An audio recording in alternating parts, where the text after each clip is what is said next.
Assalamualaikum warahmatullahi wabarakatuh. Perkenalkan saya Widya Yovankah dari jurusan Ilmu Hubungan Internasional Universitas Andalas angkatan 2017. Izinkan pada kesempatan kali ini untuk saya menyampaikan isi dari proposal penelitian saya dengan judul Motivasi Indonesia bergabung dalam kerjasama Regional Comprehensive Economic Partnership atau yang biasa disingkat dengan RCEP. Pertama, saya akan mulai dengan menjelaskan terkait latar belakang dari penelitian ini. Keadaan yang tidak menentu saat ini, khususnya dalam dunia perekonomian global dan tuntutan dalam meningkatkan perekonomian negara, merupakan suatu kondisi yang sangat mendukung munculnya regionalisasi perdagangan dalam perdagangan internasional. Hal ini disebabkan oleh kinerja rezim perdagangan WTO yang diharapkan mampu memberikan suasana dan kondisi yang mendukung dalam perdagangan internasional justru tidak berjalan seperti yang diharapkan. RCEP merupakan perjanjian perdagangan bebas antara 10 negara anggota ASEAN dengan 6 negara mitra perdagangan bebas ASEAN yaitu Tiongkok, India, Jepang, Australia, Selandia Baru, dan Korea Selatan. RCEP menjadi perjanjian perdagangan terbesar di dunia di luar Organisasi Perdagangan Dunia WTO. RCEP dibentuk sebagai wujud respon ASEAN terhadap dinamika ekonomi di kawasan global yang kian meruncing khususnya Asia Pasifik. Indonesia mempunyai peranan sentral dalam pembentukan RCEP. RCEP pertama kali dicetuskan pada tahun 2011 ketika KTT ASEAN di Bali, di mana kala itu Indonesia menjadi ketua ASEAN dan dalam proses perundingannya, Indonesia ditunjuk sebagai negara koordinator juru runding ASEAN hingga penandatanganan kerjasama ini. RCEP yang pada awal pembentukannya terdiri dari 16 negara, pada akhirnya hanya resmi ditandatangani oleh 15 negara, yaitu kecuali India. Bagi India, RCEP tidak sekadar merugikan ekonomi negaranya, yang sebagian besar didorong oleh kelompok usaha kecil, namun juga ada semacam keprihatinan atas kian kuatnya dominasi Tiongkok. Secara geografis, Indonesia merupakan negara maritim yang berada di jalur strategis perdagangan internasional atau Sea Lanes of Communication, serta terletak di jalur Selat Malaka yang merupakan jalur tersibuk dunia. Berdasarkan hal tersebut, seharusnya Indonesia memiliki beragam potensi besar dalam perdagangan internasional. Namun, di samping adanya harapan itu, terdapat beberapa permasalahan yang dihadapi oleh Indonesia, khususnya dalam memperoleh manfaat dari RCEP. Saat ini, Indonesia masih dihadapkan dengan permasalahan melemahnya kinerja ekspor.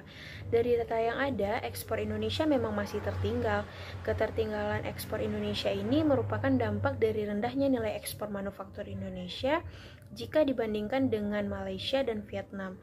Sehingga dalam hal ini, manfaat RCEP bagi Indonesia akan lebih kecil dan tantangan yang besar akan dihadapi oleh Indonesia dengan adanya kemungkinan membanjirnya produk-produk impor dari negara lain. Di satu sisi, RCEP merupakan peluang untuk meningkatkan akses pasar produk pangan. Namun, pada saat yang bersamaan, Indonesia dihadapkan dengan tantangan dan ancaman yang nyata. Dibandingkan dengan negara-negara anggota RCEP, indeks daya saing Indonesia masih berada di bawah beberapa negara anggota lainnya, khususnya jika dibandingkan dengan 6 negara mitra dan beberapa negara ASEAN. Sebagai inisiator dalam pembentukan RCEP yang seharusnya mendapatkan manfaat terbesar dalam perjanjian ini, ternyata RCEP tidak memberikan dampak yang signifikan bagi Indonesia seperti yang diharapkan. Bahkan dalam beberapa aspek, Indonesia akan mengalami kerugian karena masih terdapat banyak hal yang harus dibenahi agar dapat meraup potensi maksimal dari RCEP tersebut. Sehingga menarik untuk dikaji mengenai hal-hal yang melatar belakangi Indonesia untuk tetap berada dalam kerjasama RCEP ini. Berdasarkan pada latar belakang yang telah disampaikan sebelumnya, maka rumusan masalah dalam penelitian ini dimulai dari adanya ketidakpastian perekonomian global yang kemudian memberikan dampak signifikan dalam perkembangan pertumbuhan ekonomi berbasis kawasan.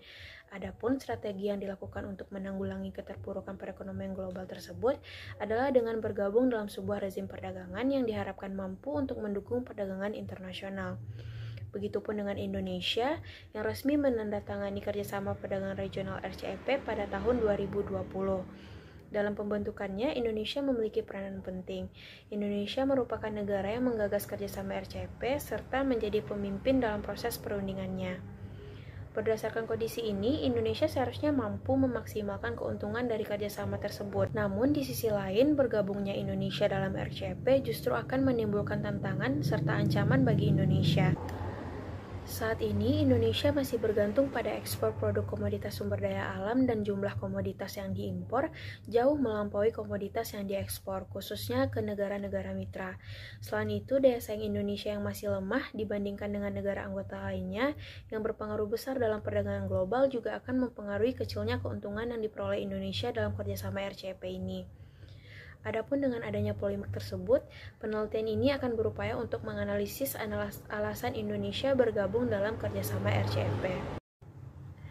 Berdasarkan yang telah diuraikan pada rumusan masalah, maka dapat ditarik pertanyaan penelitian, mengapa Indonesia bergabung dalam Regional Comprehensive Economic Partnership (RCEP). Selanjutnya, tujuan dari penelitian ini adalah untuk mendeskripsikan motivasi Indonesia bergabung dalam kerjasama RCEP. Manfaat penelitian secara akademis, penelitian ini dapat menjadi bahan bagi penstudi lainnya terkait dengan topik serupa, khususnya mengenai alasan negara tetap berada dalam suatu kerjasama regional. Secara praktis, penelitian ini memberikan manfaat bagi pembaca dan penulis khususnya dalam menerapkan konsep yang telah dipelajari dalam ilmu hubungan internasional dengan menghubungkan studi kasus yang ada. Bagi Indonesia, penelitian ini dapat menjadi lesson learned dalam mengevaluasi keberadaan Indonesia dalam RCEP. Selanjutnya, pada penelitian ini, penulis menggunakan beberapa sumber bacaan dari penelitian terdahulu, serta rujukan lainnya yang dijadikan sebagai acuan serta landasan yang dianggap relevan.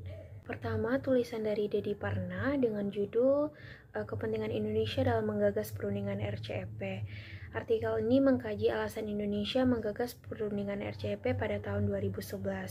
Pada akhir penelitian ini juga dijelaskan bahwa Indonesia harus menghadapi beberapa tantangan. Hal ini dikarenakan jika dilihat dari segi kesiapan, Indonesia sebenarnya belum begitu siap untuk menghadapi RCEP. Jika tulisan ini melihat alasan Indonesia dalam upaya pembentukan RCEP dalam artian sebelum bergabungnya Indonesia dalam RCEP ini, maka berbeda dengan penelitian yang akan penulis lakukan, yakni akan menganalisis alasan Indonesia untuk tetap bergabung dalam RCEP. Tulisan kedua, yakni ditulis oleh Dwi of Munardi, Cynthia Catur Sutantri, Joko, dan Muhammad Haizam Saudi dengan judul Strategy in Facing in the Regional Comprehensive Economic Partnership RCEP. Tulisan ini berfokus pada strategi yang dilakukan Indonesia dalam menghadapi Regional Comprehensive Economic Partnership. Tulisan ini menggunakan konsep kerjasama internasional oleh Milner, dan dalam hal ini perilaku negara diarahkan untuk mencapai beberapa tujuan yang berbeda-beda menurut kapasitas dan sumber daya negaranya. Perbedaan penelitian ini dengan penelitian yang akan penulis lakukan adalah penelitian ini akan berfokus kepada strategi Indonesia dalam menghadapi RCEP. Tulisan ketiga dari Victor Tulus Pangpol Sidabutar dengan judul Kajian Posisi Kerjasama Indonesia dalam Mengkerangka RCEP terhadap Kinerja Ekspor dan Investasi Pasca COVID-19. Yang keempat, artikel jurnal yang ditulis oleh Muhammad Rifki Maulana dengan judul Perjanjian Kemitraan Ekonomi Komprehensif Regional atau Regional Comprehensive Economic Partnership RCEP dan pengaruhnya untuk Indonesia. Dan yang terakhir, tulisan dari Zikra Nurmala dengan judul Motivasi Australia ikut dalam pembentukan Regional Comprehensive Economic Partnership RCEP. Dalam penelitian ini, penulis melihat adanya persamaan sistem Australia dan Indonesia sehingga kemudian dapat memberi gambaran kepada penulis terkait topik yang akan diteliti. Persamaan tulisan dalam artikel jurnal ini dengan penelitian yang akan penulis lakukan terletak pada topik yang akan diteliti, yaitu motivasi negara bergabung dalam kerjasama RCEP. Namun juga terdapat perbedaan antara keduanya, yakni negara yang perilakunya akan diamati dalam sebuah penelitian. Jika penelitian ini membahas Australia, maka dalam penelitian yang akan penulis lakukan akan membahas motivasi Indonesia dalam RCEP. Untuk mengetahui mengapa Indonesia tetap bergabung dalam Regional Comprehensive Economic Partnership, maka penulis akan menggunakan dua konsep. Pertama, konsep objektivitas negara dalam mengikuti perjanjian perdagangan regional oleh John Wiley, dan konsep yang kedua yakni Complex Interdependence dari R.O. Cohen dan Joseph Nye. Berikut adalah kerangka konseptual atau operasionalisasi konsep yang akan digunakan dalam penelitian ini. Selanjutnya adalah metodologi penelitian. Pada penelitian ini, penulis akan menggunakan metode pendekatan kualitatif. Penelitian ini menggunakan jenis penelitian deskriptif analisis, di mana analisis ini digunakan untuk dapat memberi gambaran terhadap suatu fenomena, gejala, peristiwa, atau kejadian yang terjadi pada saat ini berdasarkan fakta dan data yang ada di lapangan. Dalam penelitian ini, penulis memberi batasan berdasarkan rentang waktu dari awal pembentukan RCEP pada tahun 2011 hingga tahun 2020, di mana Indonesia telah resmi menandatangani RCEP dan bergabung menjadi anggota dalam kerjasama regional tersebut hingga saat ini. Unit analisis dari penelitian ini adalah Indonesia, unit eksplanasinya adalah RCEP, level atau tingkat analisisnya penelitian ini berada pada negara. Untuk mengenai pengumpulan data yang penulis gunakan dalam penelitian ini adalah studi kepustakaan atau library research yang bersumber dari beberapa jurnal ilmiah, buku, dokumen, artikel, serta hasil survei dan penelitian-penelitian terdahulu, dan beberapa sumber rujukan lainnya yang berkaitan dengan topik penelitian ini, sehingga dapat menjadi acuan bagi penulis dalam melakukan penelitian ini.